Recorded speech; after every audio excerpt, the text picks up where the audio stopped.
Hey Soul Tribe, welcome to my YouTube channel. Today's topic is going to be on Beyond Gender, Reframing Divine Masculine and Feminine Energy. I want to get started by saying I encountered a message stating emotions are neither masculine nor feminine, they are human. I was immediately irritated as it is concerning that this quote requires so much reiteration. I have cultivated a contempt for pop spirituality and psychology as their entire foundation relies on sound bites, recycled talking points, and it lacks substance. Consequently, individuals are engaging with content that is deceptive. At this juncture, you have seen numerous podcasters, YouTubers, influencers discussing the enigmatic subject of divine masculine and feminine energy. The most notorious remark you will encounter is, I need a man who's gonna take me out of my masculine energy, or I'm a masculine alpha male. I don't subscribe to simp mentality, and they're probably making fun of Russell Wilson. I find that many of the subjects are rooted in conservatism, heteronormativity, and patriarchal values. And as a healer and therapist in training, it is literally my job to analyze these topics from an inclusive, culturally competent, historical, and systemic lens. This article will address the issues with superficial interpretations, the historical context of divine feminine and masculine energy, the importance of reframing these concepts by returning to their origins, and the significance of this for liberation and authenticity purposes. So here's the problem. When you ask an influencer or anyone with a mic to describe feminine energy, they'll most likely describe the following: docile, soft spoken, delicate, submissive, malleable. Similarly, when you ask anyone to describe masculine energy, you hear the following: protector, provider, leader, stoic, assertive.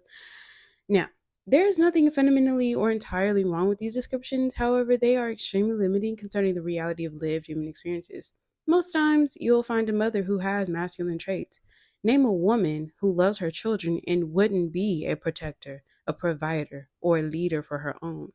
Name a man who is comfortable with his emotions, emphasis on the comfortable, and can't bring himself to be malleable, submissive, or docile. And before you go on to dismiss what I'm saying, you had to be malleable and docile to adopt this very social construction of masculine energy. Because that's exactly what it is. It's a social construction.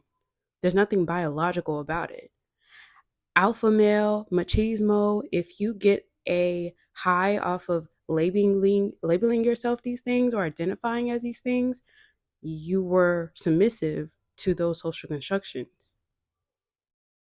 These are all social constructions that you may hold so dear to your heart. It's how you were able to get through school. It's how you were able to get and keep your 9 to 5, assuming that you have one. It's how you've been able to maneuver and survive through this world, especially if you are a man of color. The very system that taught you to idolize masculine energy also demanded that you submit to it or suffer the consequences. We do not live in a vacuum. No person, action, or event exists in isolation. So, as you can already tell, the conversation lacks nuance because naturally, humans have always carried both energies. Too much or too little of either can result in an unpleasant life. Toxic masculinity, self negligence, codependence, suppression, dominance, violence. I mean, the list can go on. Here's my side note tangent. If women are naturally supposed to submit to their male counterparts, why have systems like patriarchy, colonialism, white supremacy, and fundamentalist religion historically tried to unalive, terrorize, and spiritually eradicate women into submission? You can read about that in the book called When God Was a Woman. Also, if men were less emotional by design, why have those same systems had to shame, punish, and condition men into suppressing their feelings, teaching boys that crying makes them weak or that tenderness makes them less of a man? Asking questions that everyone is afraid to ask is the path to liberation for all. The origins in multicultural perspectives. This is where the modern conversation falls apart. These quick surface level sound bites flatten something that was never meant to be reduced to gender roles in the first place. Long before pop psychology made feminine and masculine into TikTok trends, cultures around the world had their own complex spiritual ways of understanding energy, identity, and balance. None of them was this limiting. In fact, they reveal how expansive and fluid these principles have always been. Take, for example, the two spirit people in Native America and indigenous communities. The Indian Health Service characterizes two spirit individuals as men, women, and intersex persons who embody a blend of both masculine and feminine attributes. Consider women who identify as tomboys or males who are artistically expressive. In numerous indigenous groups, two spirited individuals were esteemed and frequently occupied roles of spiritual authority, such as medicine men and women, shamans, priestesses and priests, healers, and ceremonial leaders. They were seen as endowed with gifts through supernatural interventions, manifested as visions or dreams. It is important to acknowledge that not all Native and Indigenous groups have the same interpretations of two spirit beings. Some two spirited individuals engaged in same sex relations, while others did not. So it is essential to understand that the term two spirit is not inherently associated with LGBTQIA, but individuals identifying as two spirit may also identify as LGBTQIA.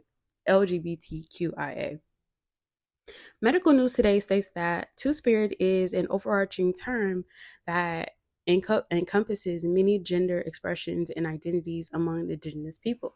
The term Two Spirit encompasses a diverse array of individuals who do not adhere to the traditional gender binary rather than designating a specific gender.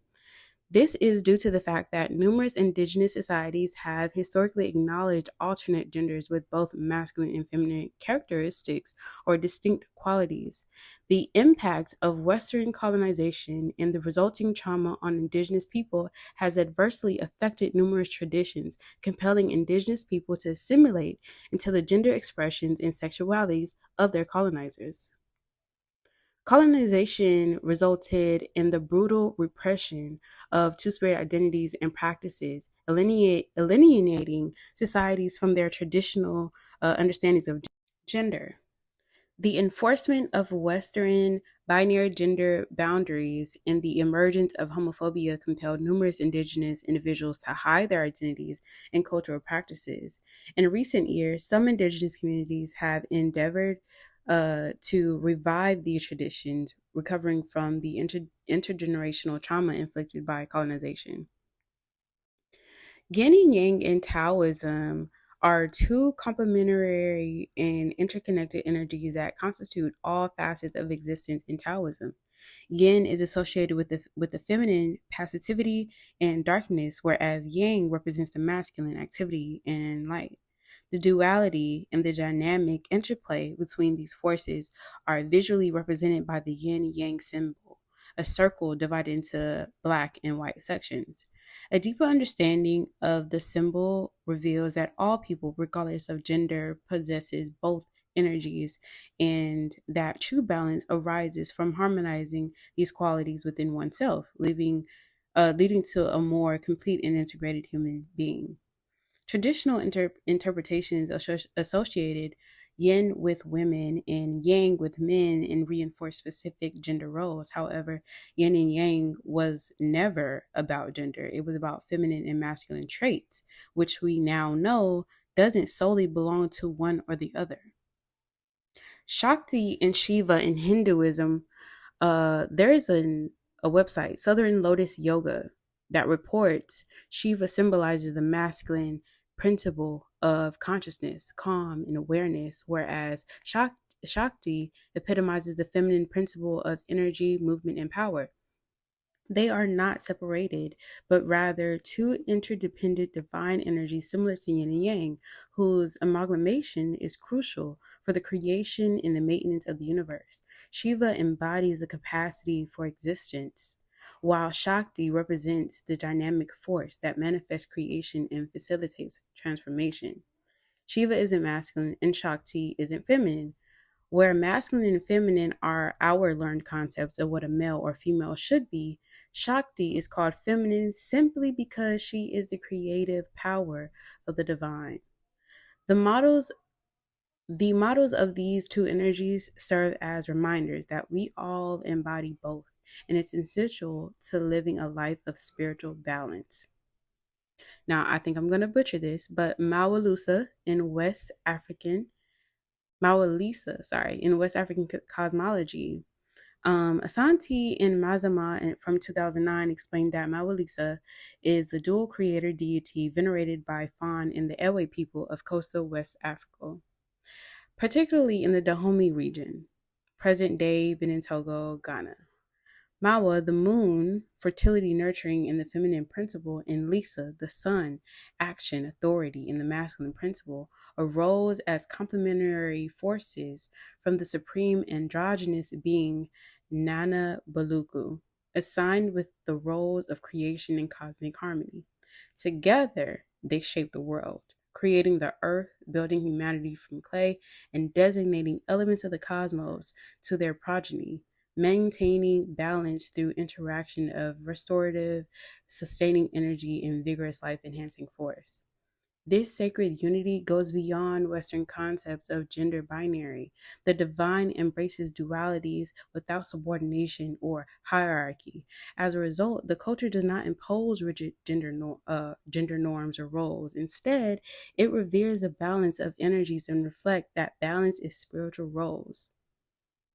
For example, male and female priests serve in complementary capacities, reinforcing the interdependence of feminine and masculine roles rather than locking them into fixed identities. In the Kabbalistic principles, Kabbalah is a mystical tradition within Judaism that explores the hidden inner dimensions of the Torah and the universe. The term itself means receiving or tradition, pointing to its role as a spiritual undercurrent of Jewish thought. It seeks to explain how the infinite, unseeable divine flows into our world through 10 emanations, which act as channels of creative and spiritual energy.